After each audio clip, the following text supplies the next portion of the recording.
नमस्कार दोस्तों, उषा की आवाज़ चैनल में आप सभी का स्वागत है।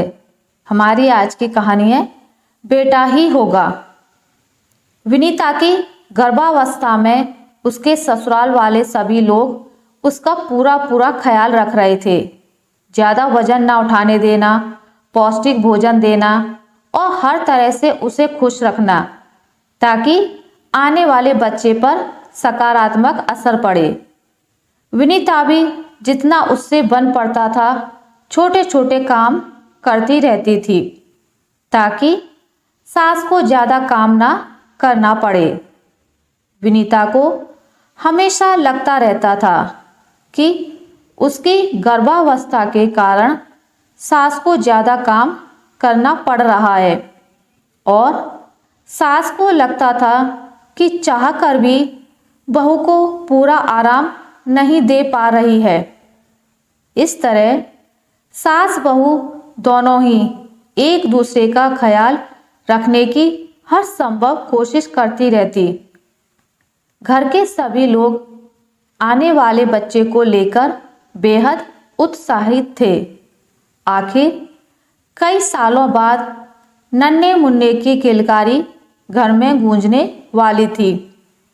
वैसे तो घर में सभी को बेटा हो या बेटी कोई फर्क नहीं पड़ता था, लेकिन सास यदा कदा कह देती कि मेरा कुल दीपक आने वाला है, मैं अपने पोते के लिए ऐसा करूँगी, मैं अपने पोते को ऐसा खिलाऊंगी, इतनी बड़ी पार्टी देंगे, इतने सारे मेहमानों को बुलाएंगे आदि।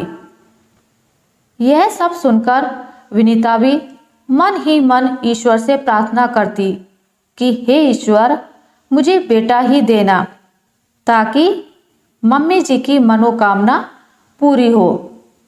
आखिर इंतजार की घड़ियां खत्म हुई। डिलीवरी के बाद जैसे ही नर्स ने कहा कि कन्या रत्न की प्राप्ति हुई है, मम्मी जी के बारे में सोचकर विनीता मन ही मन उदास हो गई।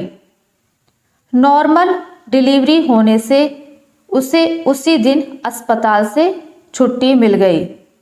वो मन ही मन डर रही थी कि अब मम्मी जी का व्यवहार न जाने कैसा होगा। मम्मी जी अब मुझसे अच्छे से बात करेंगी कि नहीं, बच्ची को अच्छे से खिलाएंगी कि नहीं, क्योंकि उन्हें तो अपने कुल दीपक यानी पोते की आशा थी। घर आने पर भी उसे बार बार लग रहा था कि मम्मी जी अब अपनी नाराजगी व्यक्त करेंगी। जब भी सास कमरे में आती वो उनका चेहरा पढ़ने की कोशिश करती। मनोविज्ञान में एमए करने के बाद भी आज वो मम्मी जी का चेहरा पढ़ने में खुद को असमर्थ पा रही थी। बच्ची को देखने रिश्तेदार और पड़ोसी आने लगे। सासू माँ घर का सारा काम करके विनीता और बच्ची का पूरा ख्याल रखकर खुशी खुशी आने वालों का स्वागत भी कर रही थी। विनीता के कान आने वाले लोगों की और सास की बातचीत पर लगे हुए थे ताकि मम्मी जी के मन की बात वो समझ सके। शर्मा आंटी कह रही थी, देख तुझे तो पोता ही चाहिए था ना, लेकिन हुई तो पोती, इसलिए ज़्यादा लाड़ मत लड़ाना। गोंद के लड्डू में भी थोड़ा कम मेवा चल जाएगा। आखिर उसने कौन सा बेटा पैदा किया है। बादाम के भाव भी तो आसमान छू रहे हैं। 500 ग्राम के बदले 250 ग्राम डाल देना और बाकी के मेवे भी थोड़े थोड़े कम करके गेहूं का आटा थोड़ा ज़्यादा डाल देना ताकि लड्डू कम ना दिखें। विनीता सब सुन रही थी। इतने में उसकी सास की आवाज आई। क्यों? तू ऐसा क्यों कह रही है? तुझे जब मंजू हुई थी तब क्या तुझे सुदीप से कम तकलीफ हुई थी? ऐसा थोड़े ही होता है, चाहे बेटा हो या बेटी, तकलीफ तो दोनों समय एक सी ही होती है।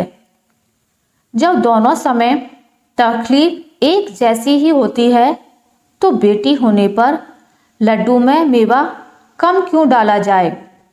वैसे तूने तो विज्ञान की पढ़ाई की है ना, तुझे तो अच्छे से पता है कि बेटा या बेटी होना पुरुषों के शुक्राणुओं पर निर्भर करता है। फिर मैं विनीता को किस बात की सजा दूं?